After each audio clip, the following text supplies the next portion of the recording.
Hi, and welcome to this edition of Georgetown Startup Interns. Today's session is going to focus on your personal brand. So we're going to cover what exactly is your personal brand.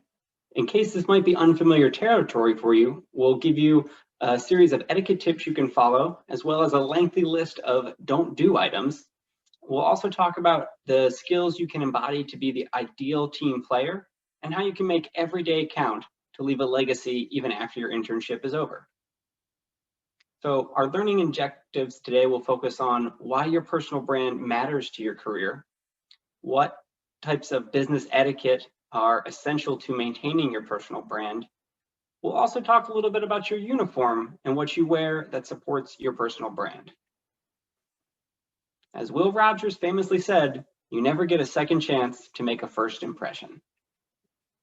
Jeff Bezos, the now second wealthiest man on the planet, said, your personal brand is what people say about you when you are not in the room. Now that's really important and at the core of what you want to do to build your personal brand so that people say positive things about you when you're not in the room. So who are you? You know, your brand identity has several different features and attributes, everything from your vision, what's your personality, and there's no right or wrong personality to have. You know, one of the things you want to be able to do in your internship is authentically show up as your real self and, you know, leverage your personality and how you like to communicate and the skills and knowledge you have to add value to the organization and demonstrate how committed you are to helping them achieve their goals. Your personal brand is what makes you, you. It's how others see you and your appearance. It includes what differentiates you from others, how you can create a lasting impression, you know, what people remember after interacting with you. You know, there's a great quote that says, people rarely remember what you said, but they'll always remember how you made them feel. The elements of your personal brand include your physical appearance, areas of knowledge, communication styles, how you dress, your skills and abilities, and also your behaviors. All of these work together to construct your personal brand.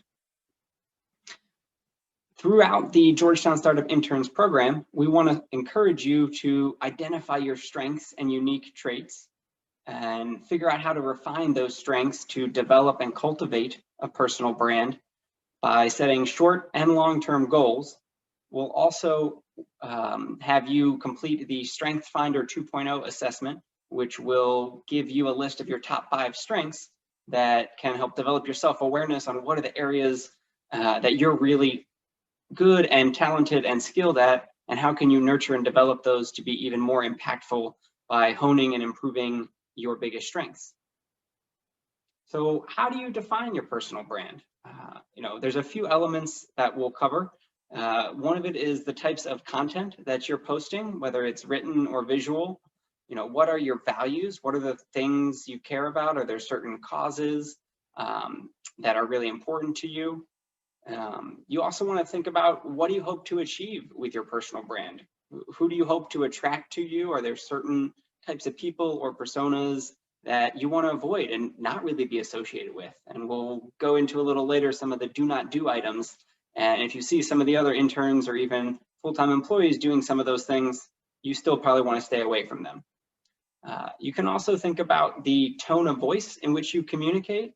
You know, are you bellowing and very loud and commandeering meetings and making sure everyone listens to you and talking over others? That might not be the best personal brand. But you also don't want to whisper and be so shy that you never really talk and I can't even hear you when you're talking. Through the program, we'll go through leadership embodiment exercises and help you cultivate some good breathing practices to enable you to show up in a authentic, curious, and dedicated tone of voice to have a strong presence in all of your workplace meetings. Part of work, whether it's in an internship and certainly in your full-time career, is embracing feedback that people want to give you and understanding that it's a really important tool for you to get better, whether that's in school or in sports or in work or even in relationships. Whenever you're getting feedback, it's an opportunity to improve. One of the best lessons I learned in my career came from my first year right out of college when I was working at Deloitte Consulting. And on my first annual review, I'd never really been through one of these before, and I gave myself like a 1, which is the best in all the things. I was like, I'm crushing it, like this is great. And my manager gave me a 3, which was like average. And I wasn't used to being average, and I wasn't expecting that type of feedback. And my gut and my instinct was to be defensive and to be like, no, but I did all these things, and I did this and that. And he stopped me and he said, Mike, I need you to listen. This is a really important lesson. When someone's giving you feedback, it's a gift. It means they want you to get better. They care enough about you as an individual and your personal brand and your career aspirations and believe in your potential that they're trying to help you improve. If someone's giving you feedback, you need to smile and nod and say, thank you for the feedback. I really appreciate it. And I'm going to reflect on this to think about how I can do an even better job here. My manager at Deloitte also said, what you need to be careful of is when you stop getting feedback. Because when managers and colleagues stop giving you feedback, it means they've given up on you. It means they don't really care about you anymore. They think you're a lost cause. You're not an A player. You're not the ideal team player. And they just are counting the days until your internship is over. So keep that in mind, that you want to have what I'll call a coachable spirit throughout your internship and throughout your entire career. If somebody is kind and generous enough to give you feedback, and it may not seem that kind or generous when they're telling you how poorly of a job you did or all the things you could have done better, recognize that it's a gift, and you need to be humble enough to understand and appreciate that you don't know how to do everything, and you want to nurture the relationship with the people who are giving you feedback so that they'll continue to give you feedback in the future, because it creates a virtuous cycle where you can continue to improve and enhance your skills based on the feedback you get from others. All right, so in your internship, you might enter some unfamiliar territory. So I'm going to provide a series of etiquette tips. Some of these tips are designed for in-person interactions, like going out to lunch with your coworkers. Probably won't come in handy during COVID and working remotely. However, they're very useful tips for you to bring with you along the rest of your professional journey. Bruce Lee wisely said that one of the best lessons you can learn in life is to master how to remain calm. Deep breath in, little exhale. It's a very powerful skill, and especially while working remotely, you'll probably have a lot of asynchronous communication where maybe it's emails or Slack messages and things going back and forth. Every once in a while, you might get a message that upsets you or angers you or disturbs your emotions. That's the case. Take a minute or maybe a couple minutes, take some deep breaths. You can even just practice saying the ABCs once in your head. Get through all 26 letters. You're already a little bit calmer than you initially were. There's also a practice called labeling, which is a negotiation skill that can help to decrease any powerful negative emotions. If you're feeling angry, say, I'm feeling angry. This made me feel angry. And just as you label it, it starts to decrease the cortisol that your brain's releasing, and you'll be a little bit calmer to move forward. So when you meet someone in person and we're allowed to shake hands again, maybe this is next year, maybe this is 2025, you want to avoid the lame fish handshake where you just kind of put it there, but you don't really shake it. You want a firm grasp, not too hard. You're not trying to squeeze their hand. They're like it's your little brother and you're saying peace be with you at church. I don't know if your older brother did that to you, but my brother would always squeeze my hand as hard as he could right after the Our Father. And when somebody asks a question, you want to make eye contact with them. So that's definitely something you can do in the virtual environment. I encourage you to even put a little sticker right there on your computer right next to where the camera is, so it reminds you when you're in meetings to not be looking off to the side or down at your phone, but to make eye contact and be genuinely interested in what people are saying, because it's kind of off-putting when everybody's kind of looking around and nobody seems to be paying attention. So strive to make eye contact both in virtual meetings as well as in-person settings. When you get introduced to someone, there's a pro tip I'm going to share with you from Chick-fil-A. So you may or may not know that every single Chick-fil-A employee is trained to say my pleasure to every single customer that they speak to. You want extra barbecue sauce? Oh, here you go, my pleasure. Would you like fries with that? Great, my pleasure. Mike, your order's up. My pleasure, right? And one of the reasons that they're all trained to do this is because human beings like pleasure. And the simple act of the person you're interacting with saying the word pleasure actually creates a positive association in your brain, and it makes it a more pleasurable experience.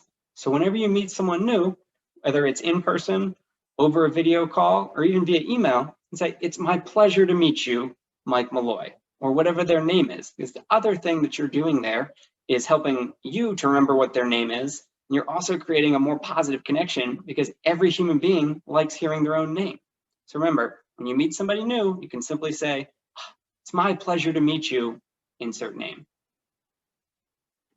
So if you find yourself in the future at a fancy restaurant, a wedding, a meal, I want to just quickly go over what the different silverware items are, glasses, quick stuff, because whether in your internship or later in your career, you may get invited to some fancy partner dinners or opportunities to wine and dine folks. So when you have more than 3 pieces of silverware, pro tip, you start on your outside and you work your way in. You use the outside fork, which is the salad fork, and then you get to your dinner fork. You've got your outside spoon or knife, work your way into the middle. You'll often have different water glasses and wine glasses. The red wine glass is usually the bigger glass, and it's bigger because red wine needs to be aired out or oxidate, and the scent and the taste of the wine improves as it gets a little bit of oxygen in it, whereas the white wine glass is a little bit narrower and doesn't need as much airing out. If you're under 21, don't drink at work. And if you're not drinking for any reason and you have these glasses in front of you, the server will come by, offer you a drink. You can simply offer them the glass. So then when they come around and do laps later, they won't ask you again, "Do you want some wine?" You don't have a glass there, they know that. The other thing you might get is a cup and saucer with, which is designed for coffee or tea. If you don't want coffee or tea, you can simply put the mug upside down on the saucer, and that communicates to the server that you don't want any, they don't have to ask you. Normally it's after dinner when they'll serve these things. So the mug can go upside down. You don't want to put your wine glasses upside down because they're a bit more fragile and they could break. Leave them right side up. You can hand those to the server, but the coffee and tea mug can certainly be placed upside down. Lastly, as you're finishing your meal, when you're done eating, one way to communicate to the server that you're done and they can clear your plate is to put all of the silverware right in the middle, kind of from 6 to 12 if you're thinking about a clock. That says, "Hey, I'm done, you can clear it." If you have the silverware kind of crossed like an X, it means I'm still eating. Don't take my plate just yet. And one last thing on the napkin as well, as soon as you sit down at any meal, it's appropriate to take the napkin, open it up, put it on your lap. That's just good etiquette. And if you get up to use the restroom at any point, you can either put the napkin on your chair, or if there's room and it's not too messy of a napkin, you can put it on the table as well. So at some point in your career, your boss or your boss's boss is going to take you out to eat. My number one piece of advice when you're eating with coworkers is to let the higher ranking colleague order first. And there's a few reasons to do this. And the first reason is that you don't want to order alcohol if they're not drinking, and you're assuming you're 21. You also don't want to order the New York strip steak if they're getting a salad or a chicken Caesar wrap. So one way you can get away with this is when they come around for drinks, if they ask you first, just say, "Oh, I'll just get started with a water. I'm still looking at the menu." And that gives time for it to lap around the table, let everybody else order. And you can see, are folks just doing water and iced tea? Did anybody get some beers? Are people getting a bottle of wine or some liquor drinks? You can never go wrong with getting water. And the waiter is going to come back. You can always order a drink on the second or third lap if you think it's appropriate and you are of legal age to be drinking. On the food side of the house, I would also recommend trying to get other people to order first. You can ask, the manager, the supervisor, "What looks good on the menu? What do you think you're getting?" And they might throw out a couple options so you can at least gauge the price. If they're getting things in the 10 to 15 range, definitely stay under 20 bucks. If they're getting the $50 entree and say, "Hey, we're gonna get a bunch of appetizers to share," maybe go a little bit more on the luxurious side and treat yourself, as long as that's what the mood of the entire group is. All right, so I got a long list here of don't do items. There's a lot of things you want to avoid because all of these things, if you do them, can have a negative impact on your personal brand. So regardless of your age, regardless of how you feel based on last night's festivities, don't ever talk at work about how hungover you are. Don't even talk about drinking alcohol at work, especially if you're under 21. I hope it goes without saying, but don't get drunk at work. Don't get drunk with colleagues or with clients. No, you are very early in your career. Yeah, it might be nice to relax and unwind and everybody's doing it. You want to develop the best possible personal brand and professional etiquette so that people think very highly of you, you're respected and trusted, and you don't do or say anything dumb or inappropriate around coworkers or clients that you might resent. Don't drink at lunch or in the office or before 5 p.m. And don't talk about how attractive or sexy or hot you think a colleague or a client or really anyone is. Your attractions to various human beings, not something that has to come up in the workplace. Just in general, avoid all sex-related topics, as that's not what you're there at work for. One last thing that I'll share is that if you do go out the night before to a bar, maybe they stamp your hand, say at the Tombs, for example, do your best as soon as you get into the bar to go wash that stamp off your hand, because if you don't do anything about it, you wake up the next morning, it's on there pretty good. And I may or may not gotten some feedback my first year at Deloitte from my manager that, I was the guy who came in 3 days a week with a stamp on his hand from wherever he went out the night before. And that's not exactly what you want to be developing as your personal brand. What you do outside of work is your own business. Just make sure it doesn't linger with you into the workplace. In terms of timing, you want to be prompt. 5 minutes early is on time. So you don't want to be the last person to arrive in the morning, and you don't want to be the first person to leave in the evening. And since we're working in a virtual environment, it's not exactly sitting at your desk and people see when you walk in or out, but it might be, when do you send your first email of the day or Slack message, and when do you send your last email of the day? You also want to be prepared to be responsive in those early morning hours and those evening hours. I'd say before 6 o'clock, if your boss or somebody you work with sends you a message, it's reasonable to expect that you might respond that same day. You don't want to get like a 8 a.m. email from your boss and you don't respond until 2 in the afternoon. Maybe there's some work you have to do on it and you're not ready to give them a full answer. You can reply simply to acknowledge that you received it, you're working on it, and you'll follow up and provide a certain time frame that's reasonable for you to meet on when you'll give him additional information. That makes sure that your boss or your colleagues know that you're working on it, you've received the message, because if it's just crickets, they have no idea if you even know that you sent them a message. And in terms of leaving at the end of the day when you are back in person, I think a good rule of thumb is to leave 5 to 10 minutes after your boss. It looks good that you're still working there, and you don't want to leave 60 seconds after your boss, because he might have stopped or she might have stopped at the restroom, and then suddenly you see her in the elevator and it's like, oh, what, you were just waiting for me to leave and now you're going to leave? So let them get, be patient, if you will, to let them get all the way out of the building into their cars and on their merry way home before you decide to head out. I also strongly encourage you to not gossip. Don't gossip at work. Don't gossip with your classmates. Don't gossip with your friends from home. There is literally nothing positive that comes from gossiping and talking negatively about people when they're not in the room. This whole session tonight is about your personal brand, and it's about what people say about you when you're not in the room. And if they're in the room when they are in the room with you, you're talking negatively about other people, they're going to be way more inclined to say negative things about you when you are not in the room. All right? You want to develop a strong personal brand that speaks highly of others. And you can remember what Thumper's mother said in Bambi, where if you don't have anything nice to say, don't say anything at all. Just generally don't say any negative things. And when you're thinking about saying something, reflect a little bit on how you would feel if you heard that somebody else had said that about you.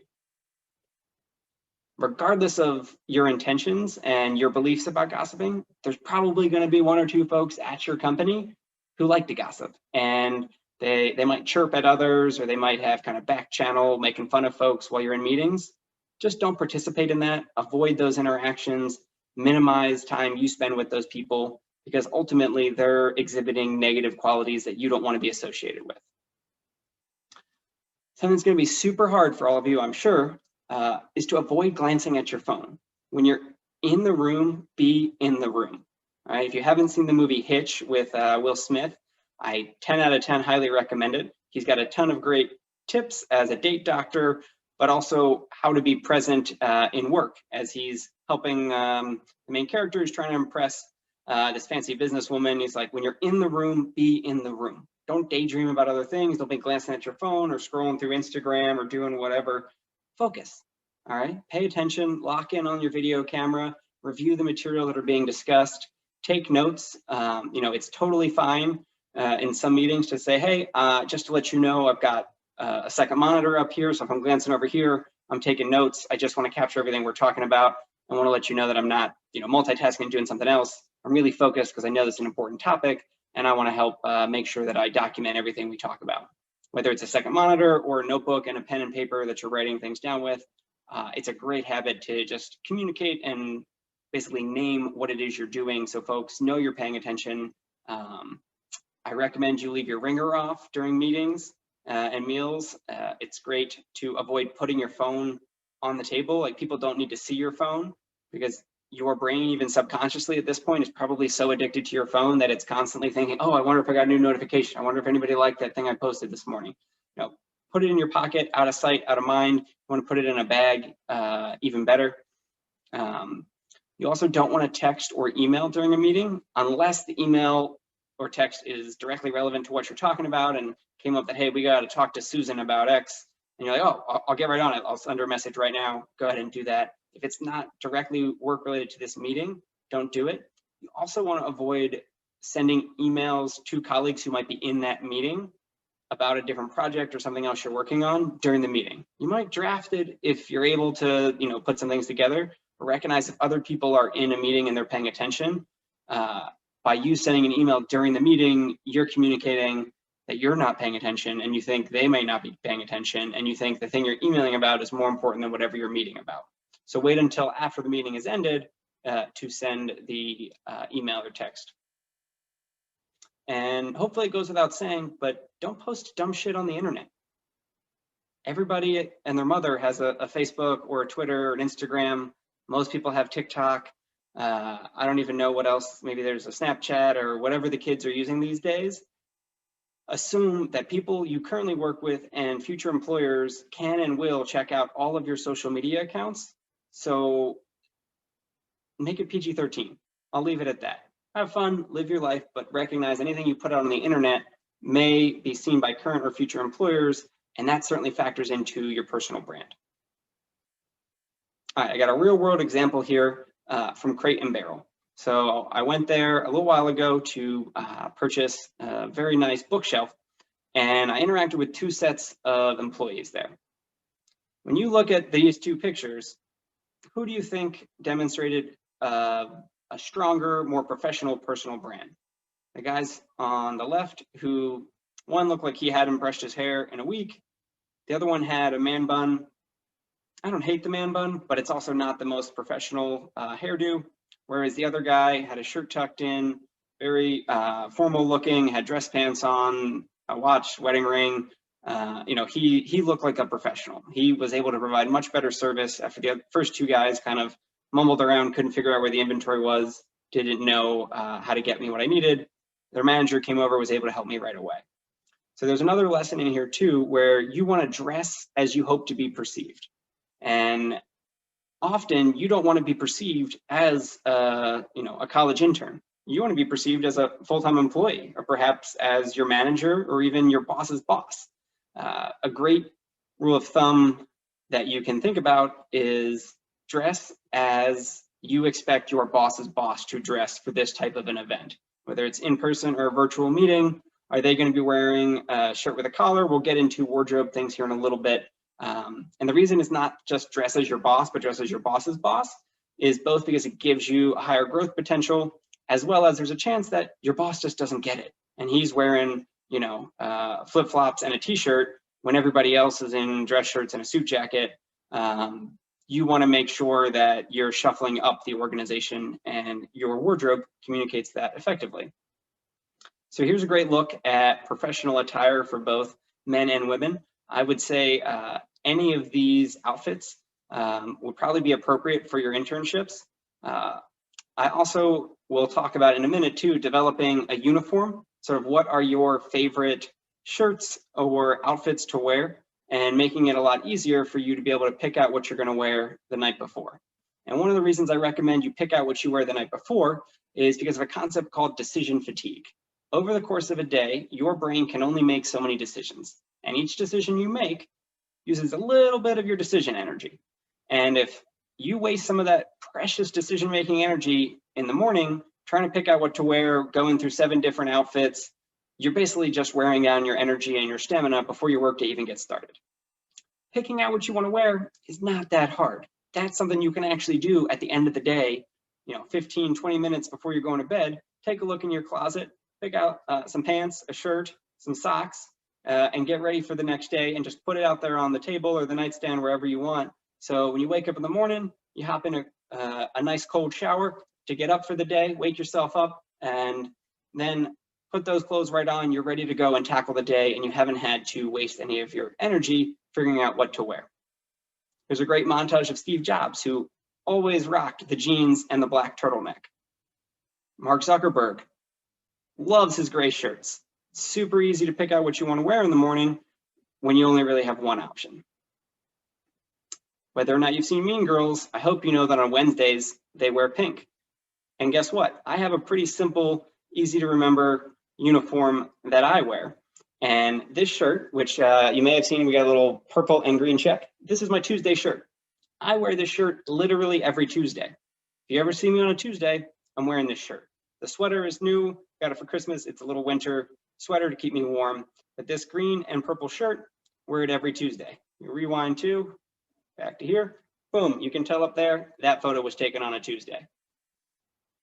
The other thing that I have that I would recommend is getting a uniform shirt. So I have this blue and white gingham shirt from J. Crew. I call this my uniform shirt because I wear it every Monday. And whenever I'm having a little bit of a hard time picking out what to wear, I just grab my uniform shirt, I put it on, and I'm good to go. And the nice thing about that uniform shirt is I have 4 of them. I literally have 4 of the exact same shirt in my closet, so there's always at least 1 or 2 clean ones. I have 1 still in the bag that'll open in a few years when these ones get worn out. But having a default shirt that's your basic style you want to wear whenever you need something without having to use any mental energy or factor in that decision fatigue is great. There's some examples on the slide here about business professional and business casual for women, as well as business professional and business casual for men. In this day and age, especially virtually, I don't really think ties are that necessary. I do think collared shirts are very appropriate for women. Wear what makes you comfortable, but I would make sure that it's not too sexy or revealing. Standard top that looks good, sweaters, whatever it might be. And as you think about what you want to wear, realize that your appearance and your wardrobe should be appropriate, not memorable. All right, we've got a great photo here at the bottom of all the Georgetown entrepreneurs in residence. And I look at that, I see the shirt I'm wearing right now. I can tell you that meeting was on a Tuesday because I'm wearing my Tuesday shirt. I'll also mention that I have my Wednesday pink shirt because on Wednesdays we wear pink.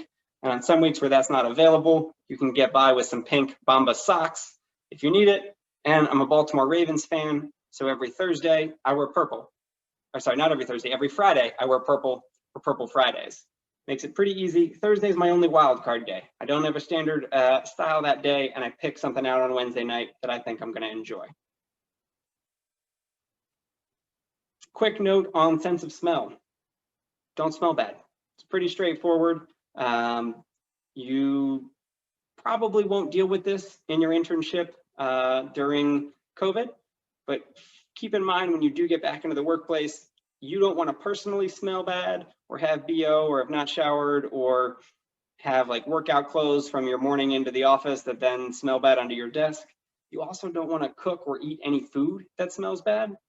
Making tuna fish in the office kitchen, probably not a good idea. Even making popcorn, which smells great, it just makes everybody else jealous. So be cognizant of any scents that you may be bringing into the office or workplace and try to keep them neutral. So I want to touch here a little bit on the concept of being the ideal team player. And there are 3 attributes that are essential to facilitate great teamwork. The first is being humble. The second is being hungry. You want to work, you're in it to win it. You have that drive and the dedication to do what needs to happen to get the job done. And the third is being smart. And that smart means people smart. It's emotional intelligence. It's understanding how to read the room, how to communicate in groups, as well as one-on-one with folks to communicate your point and demonstrate empathy and caring and concern about the other people's points of view as well. So throughout your internship and throughout the Georgetown Startup Interns program, I want you to think about ways you can develop being humble, hungry, and smart.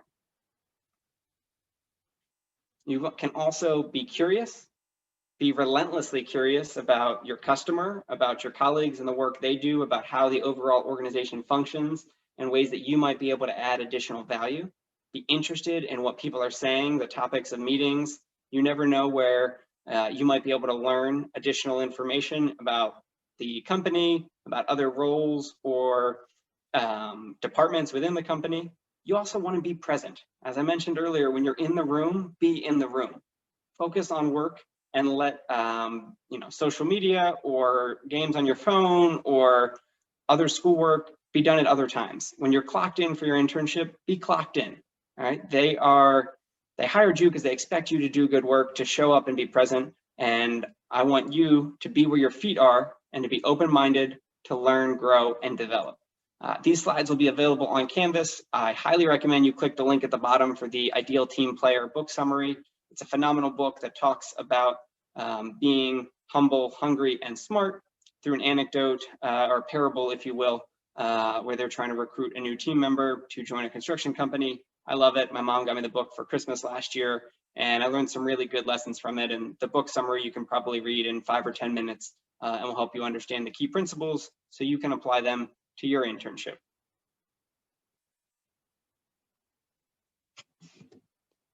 It takes years to build up your personal brand, and it only takes moments to destroy it. So keep that in mind, when potential opportunities to do things that were on that do not do list come up at work, avoid them. You don't want to do them. You don't want to be the intern who, has too much to drink and does something dumb or says something inappropriate or treats somebody with disrespect. All right. Follow the golden rule, treat others as you hope to be treated. And make every day count. This is a photo of me with a bunch of my high school football teammates and our coach, Coach Whittles, who he really taught us and instilled in us all the importance of making every day count. Coach Whittles passed away a few years ago from pancreatic cancer, but was a phenomenal leader, coach, and mentor for so many young men who really taught us how to make every day count. And I want to end this session by encouraging you to think about how to make every day count at your internship. How can you leave a legacy and equip your organization to be even more successful after the internship is over? Are there ways you can create reusable templates or trainings or toolkits or even onboarding materials to help them onboard future interns after realizing some of the setbacks or challenges you had getting up to speed when you started your internship? What are the systems or processes that you used or developed, and how can you help train the next people? Just yesterday at work, as a matter of fact, one of our colleagues expressed gratitude for somebody who left the organization 9 months ago, but she had done something that was still benefiting us, and he wanted to express gratitude in a staff meeting for what she had done to help us. That's the exact type of impact you want to have long after your internship ends, and you want to equip the organization to be successful and continue to grow both in terms of human resources as well as revenue and ultimately profit to build a successful and sustainable business. So as you think about your personal brand, I encourage you to reflect on what are the core attributes and traits, and really, what do you hope people say about you when you're not in the room? And I bet you hope that they say positive things. And in order for them to say positive things, you have to create a positive, lasting impression on them when you do have the opportunities to interact. So be prepared, show up early, stay late, offer to take notes, do whatever it is that your team and your organization needs to be successful, and do it with a humble attitude, a willingness to learn, being coachable and open to feedback, And ultimately, you're going to have a phenomenal internship experience that's going to create a really lasting positive impact for the organization, and begin to develop your own personal brand. Because I bet some of the folks you work with may end up being references for you for future job applications, and you want them to say good things about you, and you might even be able to get a full-time job after graduation with this company if you're able to really provide tangible impact and hone a stellar personal brand.